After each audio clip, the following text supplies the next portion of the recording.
À la une ce soir, une nouvelle tentative de suicide en prison. Il s'agit de la deuxième en moins de 10 jours. Catherine Conconne et Josette Manin prennent le problème très au sérieux. Elles ont rencontré le directeur interrégional de la mission des services pénitentiaires Outre-mer. Deuxième jour de débrayage des ouvriers de l'usine du Galion, inquiets sur leur sort. Ils attendent une décision rapide sur l'avenir de leur outil de travail. Pour l'heure, la CTM est dans l'attente d'un devis pour une réparation de la chaudière. Nouvelle liste noire de médicaments qui seraient néfastes pour la santé. La revue 60 millions de consommateurs pointent du doigt les antirhumes sans ordonnance. Nous ferons le point dans notre édition. Et puis, le salon Handivalide a ouvert ses portes aujourd'hui à l'IMS au Lamentin. Des conférences sont organisées pour débattre de la capacité d'intégration en Martinique des personnes en situation de handicap. Une séance de job dating y a été proposée. Enfin, Jean-France Covert, vous le voyez, est notre invité aujourd'hui, candidat en lice à la mairie de Sainte-Marie. Il nous parlera de son programme. Bonsoir à tous, heureuse de vous retrouver dans cette tranche info que vous pouvez suivre en direct sur Facebook. Nous commençons avec l'inquiétude des ouvriers de l'usine du Galion. Vous le savez, la décision de la réparation ou non de la chaudière a été reportée à une date ultérieure. Un statu quo qui inquiète les salariés qui en sont déjà à leur deuxième jour de débrayage. Explication d'Alizé Lutran et Guy Raphaël René. Comment des réparations sur la chaudière inopérante pourraient avoir lieu en temps et en heure avant le début de la campagne sucrière? Pour le responsable technique de l'usine du Galion, cela semble impossible. La société qu'on a interrogée pour le remplacement de la totalité des tubes, si on avait passé commande au mois d'août, les travaux seront terminés au mois de mai. Maintenant, s'il y a quelqu'un qui me propose mieux, je suis preneur.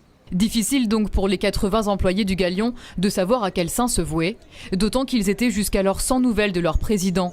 Richard Barthéléry était présent lors de la plénière de la CTM et affirme qu'il a dû suivre l'avis de la majorité des élus. Le président du conseil exécutif et moi-même, que j'ai vu, était d'accord pour le raccordement puisque c'était la solution la plus viable et la plus immédiate. C'est qu'il y a une proposition alternative venant d'autres élus disant qu'il est possible de réparer la chaudière sans qu'il y ait de raccordement et qu'on se ralliant à la centrale d'Albioma, que ça risquerait de rendre la SEM du Galion dépendante d'une structure. Donc voilà un petit peu les arguments qui ont été avancés par les collègues. Selon Richard Barthéléry, d'autres éléments politiques auraient également retardé l'avancée du projet Galion-Albioma, car le dossier ne date pas d'hier. Il y a eu une facture, un devis, on a retrouvé dans les archives, que j'ai retrouvé, de 1 million d'euros pour la réparation de la chaudière, mais compte tenu du fait que dans ce créneau-là, sous l'ancienne mandature, il n'y avait pas d'argent, l'objectif consistait déjà à faire le raccordement. Donc j'ai trouvé une situation extrêmement sensible et délicate. D'autres voix s'élèvent contre le projet de raccordement entre l'usine du Galion et celle de biomasse Albioma. C'est le cas de la Sopamar. Avec 3 usines sur le même site, l'association écologiste dénonce le non-respect de certaines normes européennes. C'est trop polluant par rapport à la valeur limite d'exposition pour le personnel, pour la population, pour la Martinique elle-même. Et c'est pour cette raison justement que la chaudière doit disparaître à Albioma. Alors que les employés du Galion attendent d'être fixés sur la pérennité de leurs emplois et prévoient déjà de bloquer la CTM, les militants écologistes de la Sopamar, eux, appellent à manifester ce samedi sur le site du Galion. Politique maintenant avec notre invité tête de liste Paix et Unité pour Sainte-Marie, Jean-France Covert. Bonsoir. Bonsoir Madame Doré, bonsoir nos éditeurs de téléspectateurs de la TV. Merci à vous d'avoir accepté notre invitation. De l'Hexagone, puisqu'avec les moyens techniques maintenant, les réseaux sociaux, ça va très vite. Effectivement, on peut nous suivre en direct sur Facebook. Alors, vous avez présenté votre liste dimanche dernier. Alfred Marie-Jeanne et Karine Mousseau étaient au premier rang pour vous soutenir. Quels sont les rapports que vous avez avec eux déjà ? Peut-être serait-il déjà préférable de me demander pourquoi justement je suis là. Puisque il y avait justement un maire qui a été élu au mois de juillet. Oui, mais on y reviendra, ne vous inquiétez pas. Mais c'est que ça a surpris plus d'un, ce double soutien de Karine Mousseau et d'Alfred Marie-Jeanne. Comment c'est venu? Je l'ai déjà dit, je le répète. La liste que j'ai le de conduire, donc qui est Paix et Unité pour Sainte-Marie, nous ne sommes encartés dans aucun parti politique. Et aujourd'hui, tout ce que nous voulons faire, c'est rassembler l'ensemble des Samaritains d'où qu'ils viennent. Que ce soit du MIP, du MIM RDM et compagnie, ce n'est pas ça le problème. Le problème, c'est rassembler le maximum de Samaritains pour que l'union, la paix revienne à Sainte-Marie. Mais est-ce qu'ils ont leur place dans la vie politique à Sainte-Marie, justement, Karine Mousseau et Alfred Marie-Jeanne? Mais ce que je viens de vous dire, nous ne sommes pas encartés dans quoi que ce soit. Rappelez-vous bien que nous sommes arrivés en 2008. C'était la politique, c'est ça que nous avions dit en 2008, puisque je fais partie de l'équipe de M. Azérou depuis 2008. Et nous avons dit justement que nous sommes encartés dans aucun parti, mais pour travailler convenablement, il faut travailler avec l'ensemble des corps politiques de la Martinique. Et c'est ça notre... Aujourd'hui, je ne sais pas pour quelle raison est-ce que M. Marie-Jeanne et puis Mme Karine Mousseau ne pourraient pas être là, y compris ceux qui ont voulu venir et puis qui étaient hors du département. Parce que permettez-moi de vous dire que de vous rappeler plutôt, quand il y a eu la liste présentée par d'autres candidats à la Maison du Bel-Air, il y a eu d'autres maires qui ne sont pas de Sainte-Marie. Il y a eu par exemple M. Paquit, il y a eu M. Perras, il y a eu M. Anoné. Et puis quand la liste de M. Birba s'est présentée, il y a aussi d'autres invités. Donc je ne pas aujourd'hui parce que c'est M. Marie-Jeanne et Mme Non, mais on se pose la question. Est-ce que vous avez un rapport particulier? Je n'ai pas de rapport de moi avec. Le rapport que nous avons, c'est que nous avons des gens du MIM avec nous, des gens du RDM avec nous, des gens de la droite avec nous. Mais en tout cas, il vous soutient, c'est ça. Alfred Marie-Jeanne était là pour vous soutenir. Exactement, c'est tout. Comme je vous dis, comme dans l'ensemble, nous sommes une partie plurielle, nous voulons rassembler tout le monde. C'est tout à fait normal. Et puis, laissez-moi vous dire, il faut qu'on arrête de se raconter des bêtises. Si aujourd'hui, nous voulons travailler pour Sainte-Marie, d'accord, qui possède les rênes aujourd'hui? Qui détient les clés financièrement pour les subventions? C'est bien de ceux qui sont à la CTM, primordialement. Alors, si nous commençons par les rejeter, parce que rappelez-vous bien, il y a quelques années de ça, tout le monde venait à Sainte-Marie. Mais ça s'est tellement si bien passé que maintenant, tout le monde a, tout le panel politique, c'est envolé de Sainte-Marie. Sauf qu'à partir du 15 août, quand le maire René Vaténard a été élu, l'ensemble du corps politique de la Martinique est revenu. Mais jusqu'à présent, voilà. On se pose quand même la question, parce que tous les candidats qu'Alfred Marie-Jeanne a soutenus, en tout cas ces derniers temps, n'ont pas eu beaucoup de chance. Est-ce que vous pensez que le vent peut tourner pour vous? Parce que vous faites une fixation sur M. Marie-Jeanne. Il ne faut pas avoir de fixation sur M. Marie-Jeanne, non. Ah non, je ne fais pas de fixation. Non, on a l'impression qu'aujourd'hui... C'est quand même le président du conseil exécutif qui vous soutient. C'est pour ça qu'on pose des questions. Heureusement pour nous.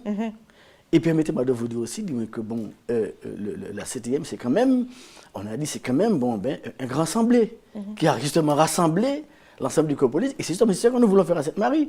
Nous n'avons pas de part, nous ne sommes pas encartés dans quoi que ce soit. Nous voulons justement travailler avec l'ensemble des Samaritains. Et comme dans... Oui, allez-y. Parce que la question que je me pose, c'est est-ce que ça vous manquait quand vous étiez encore dans la liste de Bruno Nestor Azérou de pouvoir avoir ce lien justement avec le président du conseil exécutif? Mais ce n'est pas seulement avec le président du conseil exécutif. Mais ça vous manquait? Ça manquait à tout le monde. Écoutez, moi, vous savez, je suis partisan pour faire la politique autrement à la Martinique. Aujourd'hui, qu'est-ce que nous voyons? À partir du moment que certains arrivent à un certain niveau, prennent un certain pouvoir, ils se démarquent, c'est pas pour ça. La Martinique, c'est grande comme une main. Donc ce que nous voulons aujourd'hui, c'est que justement l'ensemble des politiciens de la Martinique se mettent ensemble pour se dire qu'en dehors de des petites querelles intestines, en dehors de des petits égos de chacun, que nous pouvons travailler ensemble pour faire développer la Martinique. Donc ça fait un moment que ça n'allait pas si bien que ça à la mairie de Sainte-Marie alors? Vous savez, l'État a scindé les pouvoirs. Vous ne pouvez plus être député et être maire. Vous ne pouvez plus être sénateur et être maire. Regardez ce qui s'est passé au François. Monsieur Antiste a dit, bon voilà, je suis parti en tant que député et je remets les clés de la voiture et du bureau. Mais c'est uniquement ça. À partir du moment qu'on a fait un choix, on doit se dire qu'on reste uniquement dans le cadre du périmètre de ses prérogatives. On ne peut pas être et avoir été. Donc aujourd'hui, ce qui s'est passé, à un certain moment, c'est qu'on a voulu que M. René Vaténard, qui était le maire élu, coupe des têtes. Il a dit non, je ne peux pas faire ça. Je n'ai pas de problème avec mes collègues qui sont avec moi, nous avons travaillé ensemble depuis 2008. Aujourd'hui, je ne peux pas couper des têtes. Si vous avez un problème avec eux, moi, je n'ai pas de problème avec eux. Et à partir de là, c'est parti. Et c'est pour ça que vous avez soutenu René Vaténard. Vous n'avez pas démissionné, on le rappelle, le 9 octobre dernier, lors du conseil municipal. Madame Doré, René Vaténard et moi, nous avons été les artisans qui ont permis à Sainte-Marie de se redresser financièrement et d'avoir défini un cadre pour pouvoir mettre en place un PPI, le plan pluriannuel d'investissement. C'est notre travail à tous les deux, plus le travail du DAF qui est administratif que je ne vais pas nommer. D'accord? Mais nous sommes les deux politiques qui avons travaillé conjointement, parce que nous avons formé la cellule de réflexion financière de la ville de Sainte-Marie. C'est nous qui avons tracé ce cadre politique, ce cadre financier qu'on a dit, voilà, à l'équipe, en 2008, voilà ce que nous avons mis en place avec l'AFD. Il faut savoir que, quand nous sommes arrivés à Sainte-Marie, on n'avait pas un centime. Et aucune banque ne voulait travailler avec nous. Ce sont des batailles que vous avez menées avec Bruno Nestor-Azero. Exactement. Alors, ce que je veux dire, c'est que, bon, je ne critique pas ceux qui étaient avant nous en 2008, hein, parce que s'il n'y avait pas d'argent, peut-être parce qu'ils avaient investi. Je ne suis pas là pour ça, je ne dépends pas à Sainte-Marie. Mais je veux dire que René et moi, nous avons travaillé conjointement, nous avons réfléchi des jours et des jours. Avec Bruno Nestor-Azero aussi? Non. C'est justement là que je vais faire le distinguo. D'accord. Parce que quand nous travaillons en ce moment-là, René Vatinard, le directeur des affaires financières de la ville de Sainte-Marie et moi-même, les réunions de travail que nous faisions, que ce soit à Sainte-Marie ou l'AFD, Nestor-Azero n'était pas avec nous. C'est quand nous avons finalisé la convention, que nous avons défini le cadre dans lequel nous devions travailler. Voilà, étant donné que c'est lui l'idilité, il a signé la convention. Mais le travail, c'est nous, c'est les membres, ces 3 membres-là de la cellule de réflexion financière de la ville, c'est nous qui l'avons fait. Certains disent que ce serait Bruno Nestor-Azero qui aurait orchestré ce chaos à la mairie de Sainte-Marie. Qu'en pensez-vous? Vous avez mis le doigt exactement là où il faut. Je le dis et je le répète depuis des années. Nestor-Azero, quand il fait quelque chose, il a un plan A, il a un plan C, il a un plan B, il a un plan C. On va enfuir un petit peu la jeunesse de l'histoire. Depuis le mois de juin, Azero a été réélu député. Nous sommes déjà pratiquement à la mi-juillet, même plus que la mi-juillet, plus d'un mois. Tous les matins, il arrive à 7h15, il occupe le bureau du maire. Je peux comprendre à un certain moment que bon, vous ayez quelques affaires à retirer, mais ça ne peut pas plus d'une semaine. Et vous savez très bien que Sainte-Marie, c'est une ville spéciale, parce que vous, médias, vous la rendez spéciale. Alors, qu'est-ce qui se passe? Oui, Madame Degré, vous la rendez spéciale, vous médias. Si. La même chose se passerait dans une autre ville, il n'y aurait pas eu autant de remis médias. Mais ce n'est pas un problème. Excusez-moi, il y a des élections, on les suit. Même il y a une réélection, ce ne sont pas les médias qui ont inventé cette élection. D'accord. On va mettre ça de côté, puisqu'on a un temps qui nous est imparti. Donc, les 2 personnes les plus sages, on va dire les sages de l'équipe municipale, que sont la collègue Madame Dizer et Madame Cypria, qui sont les plus âgés, ont été voir le député pour lui dire que ton omniprésence à la mairie, j'aime tout le monde, puisque on ne sait pas qui est le maire, c'est lui qui est le bureau du maire, le maire officiel de son tout petit bureau à côté. Et vous savez, Sainte-Marie, bon, mais ça chasse beaucoup. C'est pas un maire, c'est un sous-fif, pour ne pas dire d'autres noms qu'on a mis. Alors finalement, les 2 collègues, pour moi, c'était plus collégial et bon enfant. Pour lui dire simplement, bon, il faut peut-être ton omniprésent, j'aime tout le monde, c'est peut-être temps de me laisser le bureau à René pour que qu'il prenne aussi ses prérogatives de maire. Quoi de plus simple? Même si, je peux comprendre, ça a peut-être vexé un petit peu de susceptibilité, mais il y a un bureau municipal le lundi soir, on aurait pu en débattre tranquillement, et puis ça reste là, et puis voilà. Mais qu'est-ce qui s'est passé après? Tout de suite, Azero a organisé une assemblée extraordinaire à la Maison du Bel Air. Et ils font leur déroulé, et en fin de déroulé, il a déjà préparé une motion pour demander aux membres du MIP qu'ils soient le représentant unique du MIP aux élections de 2020. Donc ça veut dire quoi? C'est facile à comprendre. Ça veut dire simplement qu'il pensait avoir mis un sous-fif qui lui gardait une place au chaud, d'accord? Il partait jusqu'en 2020, ça lui permettait de prendre sa retraite totale de député. Il revient en 2020, excusez-moi, il reprend la mairie de Sainte-Marie, et comme il avait été préconventionné en 2014 que Sainte-Marie porterait la 2e mandature de Cap-Nord, simplement il est à Cap-Nord. Et ça lui permet, donc Sainte-Marie lui permettait de servir de tremplin pour mettre en place son petit royaume avec ses associés qui sont grassement payés à ne rien faire. Alors rapidement, pour qu'on comprenne bien tout le monde que ça gênait, vous êtes combien de l'ancienne liste à être sur la liste que vous conduisez aujourd'hui? Les 9 qui se restaient autour de René Vatinard. D'accord. Nous sommes là, voilà. Et puis évidemment avec d'autres... Sur combien? On était sur 27. D'accord. Voilà. Bon, c'est pas la majorité. Non, nous ne sommes pas la majorité, mais justement, c'est ça que je dis. Vous savez, quand vous devenez élu, c'est-à-dire que vous mettez votre nom sur une liste électorale, il faut savoir que vous devenez une force de proposition. D'accord? Il faut savoir que si quelque chose ne va pas, vous êtes en mesure de dire non, ça ne va pas, je ne suis pas d'accord sur ce projet. Ce n'est pas parce que vous n'êtes pas d'accord sur le financement ou sur le processus que vous êtes contre le projet, ce n'est pas du tout ça. Mais ce qui s'est passé à Sainte-Marie, c'est que depuis X temps, à partir du moment que vous dites non, que vous n'étiez pas d'accord, vous devenez gênant, c'est la tête à couper. Très bien. Donc je veux dire qu'aujourd'hui, ce qui s'est passé, c'est que notre salle de conseil municipal, qui devrait être un berceau de la démocratie, a été transformée en âme de la dictature. La démocratie qui est utile pour tout débat et qui a été occultée jusqu'à maintenant. Merci à vous d'avoir répondu à nos questions. C'est moi qui vous dis merci. Et nous enchaînons avec la série noire qui se poursuit à la prison de Ducos. Hier soir, vers 22 h, un détenu de 23 ans a tenté de mettre fin à ses jours. Le jeune homme qui venait d'être incarcéré pour violence avec arme avait été placé en détention hier en fin d'après-midi. Il s'agit de la deuxième tentative de suicide en 10 jours dans l'enceinte de l'établissement.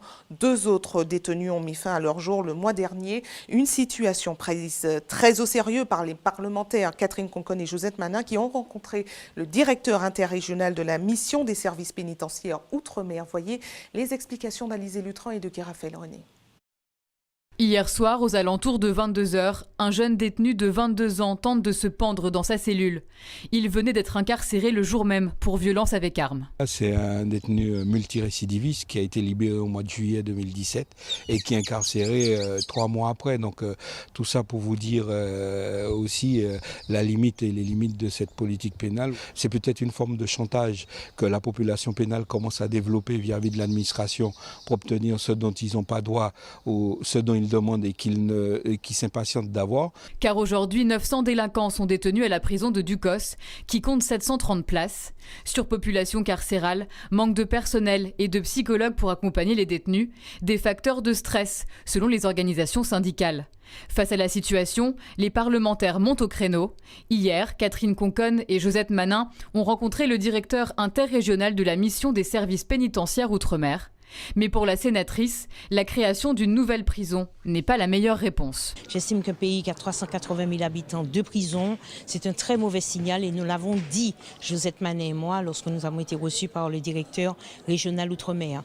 Nous avons également noté qu'il y a 2 postes de psychologues qui ont été financés au CHU de la Martinique et qui ne sont toujours pas affectés à la prison de Ducos. Donc nous allons intervenir dès notre retour pour que le CHU exécute en tout cas cette demande du ministère, financée aujourd'hui pour qu'il y ait 2 psychologues en prison. Je crois que c'est un lieu qui en a besoin. Pour le syndicaliste, il faut que les élus constatent d'eux-mêmes les réalités du terrain. La prison ne doit pas être un espace de récupération politique. Ils ne sont pas venus voir les personnels pénitentiaires, ils ne nous ont pas questionnés, ils ne nous ont pas rencontrés. Nous, tout ce que nous leur disons, c'est que la prison ne doit pas être un enjeu ni un tremplin politique. Nous espérons simplement qu'ils ne profitent pas de la situation pour faire de l'affichage, mais nous leur disons que quand ils veulent nous rencontrer, nous sommes prêts, disposés, nous avons des projets et qu'il serait important d'entendre aussi ceux qui vont vivre la prison et les personnels. La prison ne doit pas être un enjeu, un tremplin politique. C'est suffisamment grave ce qui se passe aujourd'hui à Ducos. Il est temps que nos politiques prennent leurs responsabilités. Suite à sa tentative, le détenu suicidaire a rapidement été pris en charge par le SAMU.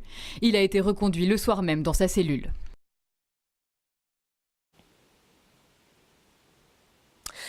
Actifed jour et nuit, Nurofen rhume, Rinadvil rhume, Exaspray et la liste des médicaments pointés du doigt par la revue 60 millions de consommateurs est encore longue. Vendus sans ordonnance, leurs composants pourraient se révéler dangereux pour la santé. Explication d'Anaïs Gall. Déjà 13 h et la salle d'attente de ce cabinet médical ne désemplit pas. Aux grands mots, les grands remèdes, aujourd'hui Carole et Louis-Émile ont fait le déplacement pour consulter leur médecin. Mais en cas de petite douleur, ils préfèrent se soigner eux-mêmes, de préférence avec des remèdes naturels. Le Doliprane, quand je le prends, parfois j'ai des brûlures d'estomac et je sais que ça amène parfois d'autres maux. Alors je préfère le médicament remède rasier. J'ai la fâcheuse habitude de lire les effets secondaires et c'est quelque chose de très flippant. Bonjour, docteur. Asseyez-vous. Max ne peut pas en dire autant, lui pratique souvent l'automédication en premier recours. Comme de nombreux Français, il opte pour des médicaments sans ordonnance à condition de faire bien attention. On regarde la notice, on se dit qu'il ne faut pas dépasser un certain nombre, donc on essaie de respecter au mieux que ça. Sinon, quand on voit que ça ne passe plus du tout, ça ne calme pas, on fait comme on fait ce matin, on ira voir le médecin. Pourtant, les traitements sans prescription seraient loin d'être inoffensifs, au contraire. D'après une étude menée par 2 spécialistes de la pharmacologie, parue récemment dans le célèbre magazine 60 millions de consommateurs, près d'un médicament sur 2 serait à proscrire. Jugés plus risqués que bénéfiques, notamment en raison de leurs éventuels effets secondaires. On peut se retrouver avec des effets secondaires plus ou moins graves, mais on peut se retrouver avec de vrais effets secondaires graves. Par exemple, le Doliprane, tout le monde le prend comme un bonbon, alors que le Doliprane est très dangereux, c'est un hépatotoxique. Donc il y a des cas de surdosage en Doliprane qui donnent lieu à des transplantations hépatiques, à des insuffisances hépatiques sévères, voire allant à la transplantation hépatique. Sauf que dans l'automédication, c'est j'ai mal à la tête, je prends ce qu'on je pense va me soulager, mais je ne sais pas ce que j'ai. Sur ces étagères, une panoplie de médicaments en libre service pour traiter les petits maux sans gravité. On a parlé tout à l'heure de l'aspirine, par exemple, qui est déconseillée chez la femme enceinte. Après, il y a tous les paracétamol qui doivent être pris surtout avec une certaine posologie en fonction de l'âge du patient et d'une éventuelle pathologie qu'il pourrait avoir.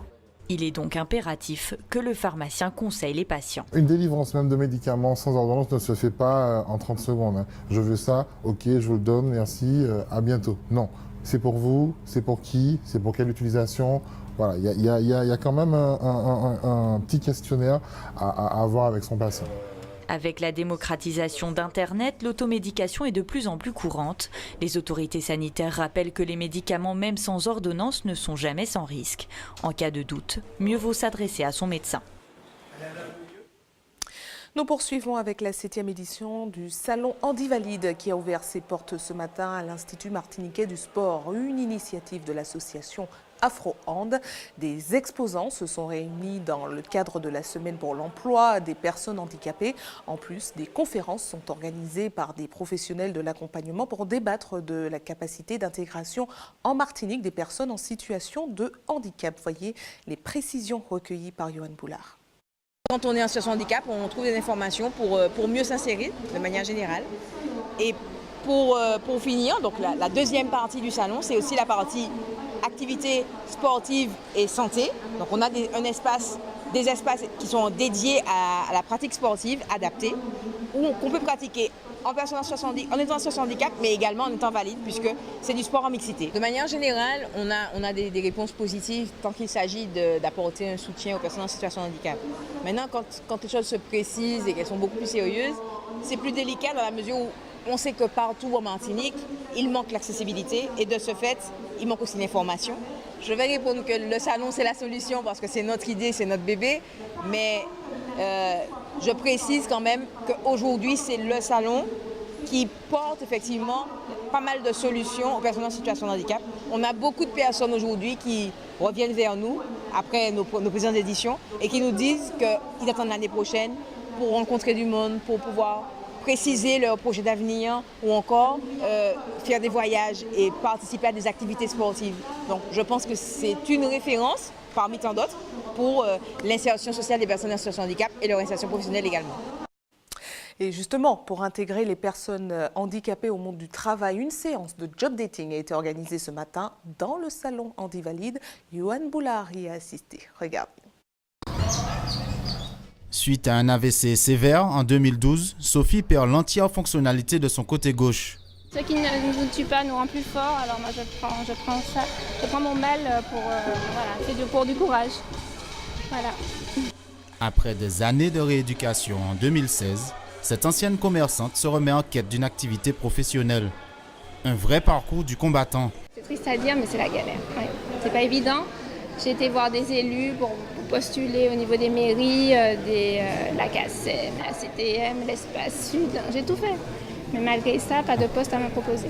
Reconnue en qualité de travailleur handicapé, ce job dating est l'occasion pour elle de renouer les liens avec de potentiels employeurs. Un bon contact avec les recruteurs et j'ai pu ramasser pas mal d'informations que je n'avais pas. Comme Sophie, ils sont 200 ce matin à s'être rendus sur le site dans l'espoir de décrocher un emploi. Il n'y avait pas de CV, alors on a fait un CV pour nous, pour qu'on puisse trouver un travail et on est passé dans chaque établissement. J'en ai eu que 2 entretiens pour l'instant, donc je suis confiante. Il faut le rester de toutes les façons. J'ai pu trouver quand même pas mal d'entreprises. Donc je pense que j'espère en tout cas avoir une chance.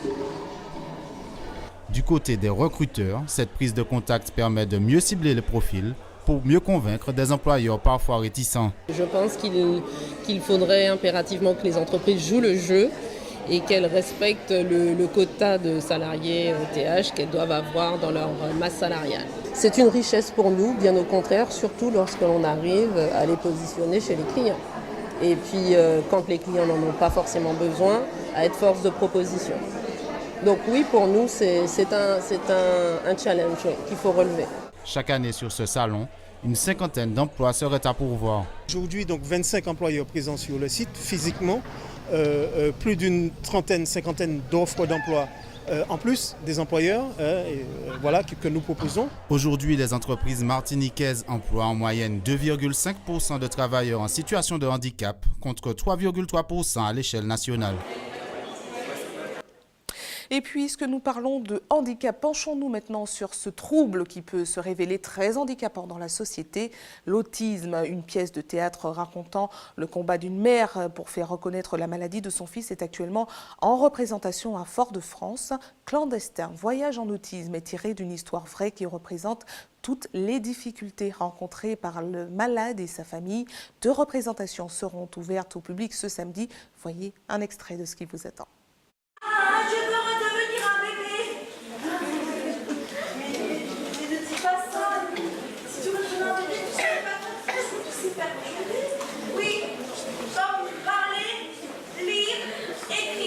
Je me suis sentie un peu triste parce que c'est vrai, ça arrive tous les jours des trucs comme ça. Ça peut démontrer comment les enfants autistes se comportent, tout ça. Ça va t'encourager à faire plus attention à eux.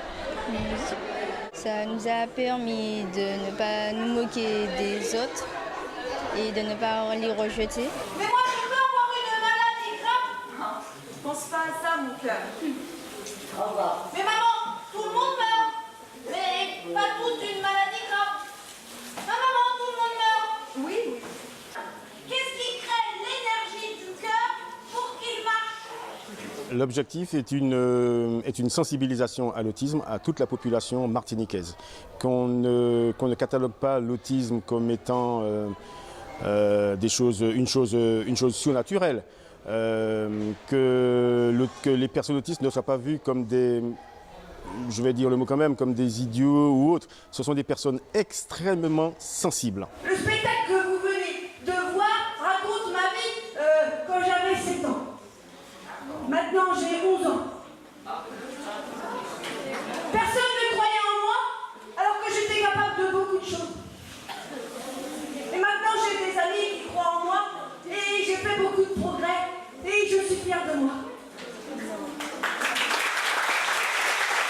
On a cherché avant tout à faire un spectacle sensible sur une histoire très émouvante. Et du coup, ça lui donne aussi des lettres de noblesse. Et c'est pour ça aussi, je pense, qu'il touche, parce qu'on donne vraiment à voir une histoire humaine avant tout. C'est déjà les jeunes gens qui sont venus voir le spectacle ce matin repartent en se disant « Ah mais en fait, les autistes, c'est des gens comme moi.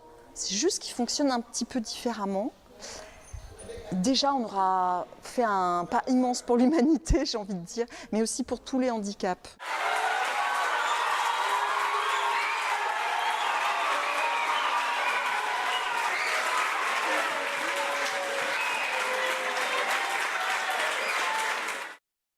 Restez avec nous à suivre dans un instant. Nous parlerons de cette rencontre entre Kenny Piperol et les collégiens du Marin.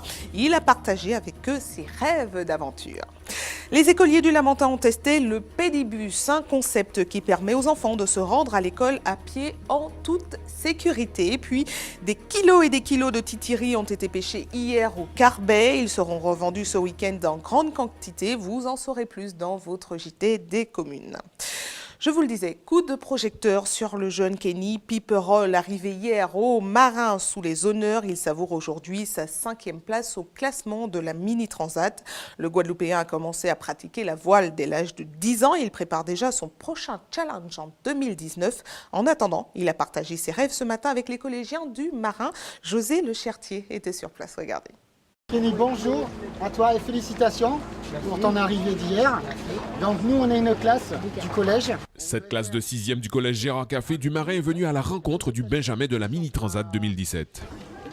J'avais envie d'aller le voir puisque c'est un Guadeloupéen. Je suis admiratif pour ce qu'il a fait. Kenny, c'était un des plus jeunes bien sûr, mais après il était guadeloupéen, donc ça a donné un attrait pour nos élèves et c'était beaucoup plus facile pour nous de leur faire passer les apprentissages, tant en français qu'en technologie, qu'en histoire. Et Kenny, bien sûr, on espère qu'il va insuffler une dynamique pour les petits Martiniquais et qu'il va leur donner envie de participer à des courses simples, puis après des courses de grand large. Il nous reste exactement 1207 milles. Kenny Piperol est certes le plus jeune, mais pas sans expérience. Il a déjà effectué la traversée de l'Atlantique en course dans la Transat AG2R. Le jeune skipper est aussi un pur produit du centre Guadeloupe Grand Large. Sa participation à la Mini Transat n'est pas due au hasard. Cette 5e place est le fruit de mois de travail. Le pari n'était pas gagné d'avance. Se préparer sur un projet comme ça, sur un an, moins d'un an, j'ai commencé à naviguer avec le bateau en mars. Donc ça fait pas beaucoup, je suis vraiment content. Kevin a choisi de naviguer sur un prototype, véritable laboratoire technique nautique. Un bateau très difficile à manœuvrer, par contre rapide. Pour mener à bien ce projet, il a fallu rencontrer des partenaires, une première traversée assez houleuse et le soutien indéfectible de sa mère. C'était pas toujours évident, c'est pas simple, mais en tout cas nous avons... ce qu'il y a, c'est que Kenny, il est passionné. Et c'est quelqu'un qui n'hésite pas à faire ce qu'il a à faire pour pouvoir mener à bien son projet. Donc il est tellement passionné, il est tellement dedans qu'il nous entraîne aussi. Hein. Donc on ne peut que le soutenir et on voit qu'il est à fond dedans, qu'il vraiment pour son âge il est très mature. Et là c'est l'heure de la soupe chinoise. Pour ce jeune Guadeloupéen, cette traversée de l'Atlantique est avant tout un challenge personnel. J'ai vraiment eu envie de faire de la course en solitaire pour être confronté à moi-même, savoir ce que je pouvais valoir si on traversait l'Atlantique en solitaire. Et voilà, bon, je suis très content et je sais que c'est bien, quoi. Je me sens bien en solitaire. Kenny ne compte pas s'arrêter là, il se prépare activement pour la prochaine Mini Transat. Rendez-vous en 2019 au Marin. Allez, place à la culture avec du théâtre. La pièce La fin de l'homme rouge sera en représentation ce vendredi au Tropique Atrium. Il s'agit d'une histoire d'amour entre deux amants de confessions différentes en plein génocide arménien. Les comédiens issus de l'Académie de Limoges ont assuré une première représentation hier devant un public de scolaires et Johan Boulard y a assisté pour vous présenter un avant-goût de ce qui vous attend vendredi. Regardez. Ici, on a tué un jeune Arménien.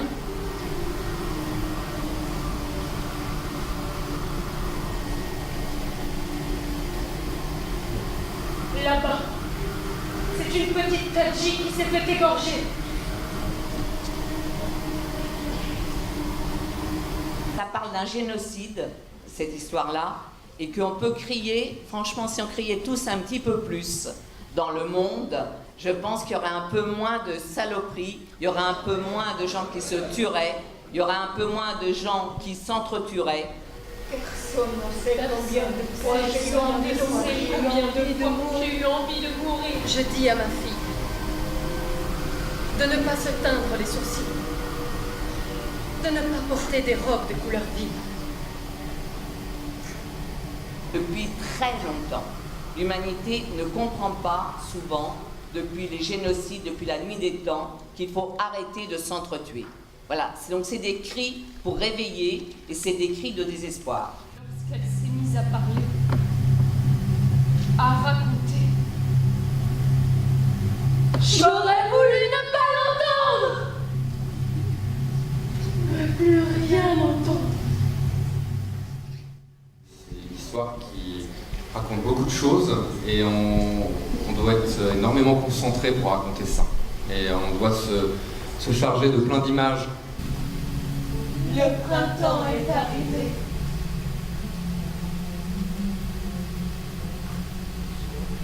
Il y avait la mer.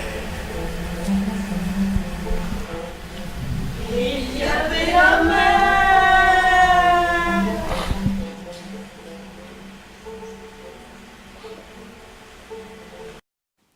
Allez, place tout de suite à notre JT des communes.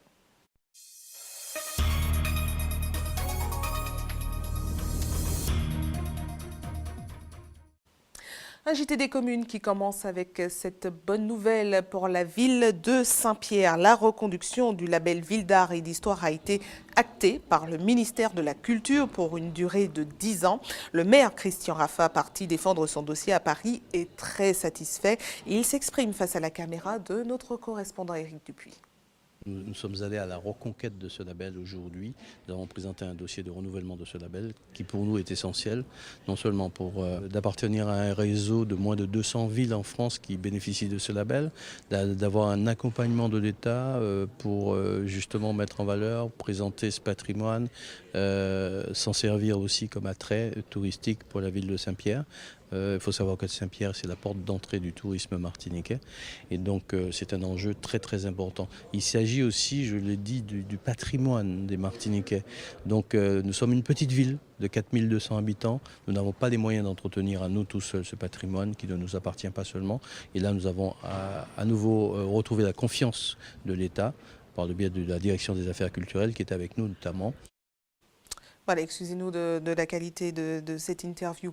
Autre bonne nouvelle pour la santé des écoliers de la maternelle Bas-Mission au Lamentin cette fois-ci. Ils pourront se rendre à l'école à pied en toute sécurité. Le pédibus a été expérimenté ce matin dans le cadre du contrat local de santé signé entre l'État et la ville. Les enfants ont testé le ramassage alternatif. Voyez les réactions recueillies ce matin par Johan Boulard. 2 fois j'avais à pied avec mon sport, 2 fois j'avais en voiture avec ma maman. Je préfère marcher avec la classe. Le but de ce programme, École Carambole, puisque l'école inscrite au programme École Carambole, est de lutter contre la prévalence de l'obésité infantile. Donc en agissant sur 3 leviers, notamment en augmentant la consommation de fruits et de légumes, en augmentant la consommation d'eau et aussi de favoriser la pratique d'activité physique. J'aime beaucoup marcher. Nous avons fait le relais avec les familles, avec une information lors de réunions parents-élèves, une information par voie écrite sur les cahiers de liaison des enfants, pour motiver au maximum les parents, parce qu'il faut bien qu'ils comprennent que nous faisons l'étincelle la première fois, mais qu'ensuite, si ce pédibus doit être pérennisé, cela doit se faire absolument par le biais des parents. Je préfère aller au bus et marcher. Je choisis tous les deux. Marcher. C'est une action qui nous permet de sensibiliser les enfants à la pratique de l'activité physique au quotidien, l'activité physique qui ne nécessite pas forcément d'être dans une installation sportive, mais vraiment dans la vie de tous les jours. Les parents sont présents aujourd'hui, les différents professionnels autour des enfants sont présents et tout le monde va vraiment dans le même sens d'organiser la santé. Et décidément, ce JT des communes enchaîne les bonnes nouvelles. Celle-ci va intéresser tous les gourmands qui adorent les titiris. La mer s'est montrée généreuse dans le Nord Caraïbe et Hubert Bornil et Michelet François se sont rendus au Carbet pour constater la belle prise. Regardez. Depuis bon matin, ça les ça mon Carbet, c'est titiri qu'on connaît. Il y a des titiris à manger ton, mais alors ici, on a appelé ça aujourd'hui l'abondance. Pourquoi? Parce que Mère Nature, elle a gâté les Carbessiens. Gaï titiri, regarde, moi, il ça belle.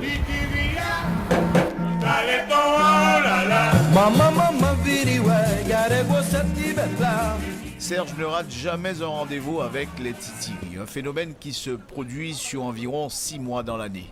Généralement, cela se passe dans le nord, entre Bellefontaine et Grand-Rivière. Moi, je viens puis beau frère moi et puis c'est moi.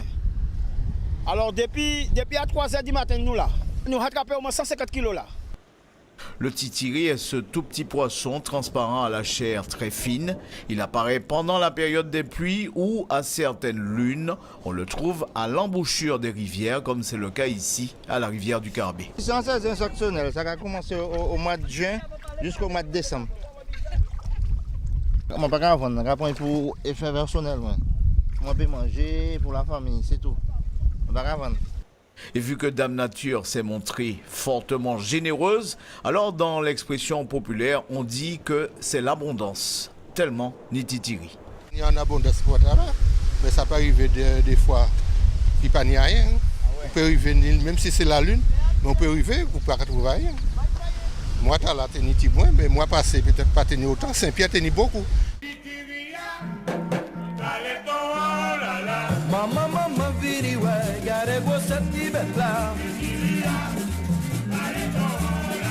Tu vas faire piafra, tu fais titiri, en bouillon et puis blaf. Et ça bien bon. Et puis? Et ça bien bon. Ah oui, ça bien bon. La cra, le colombo, la tarte, bouchée à la reine, le tout fait, la soupe de titiri aussi, c'est très bon. Très bon.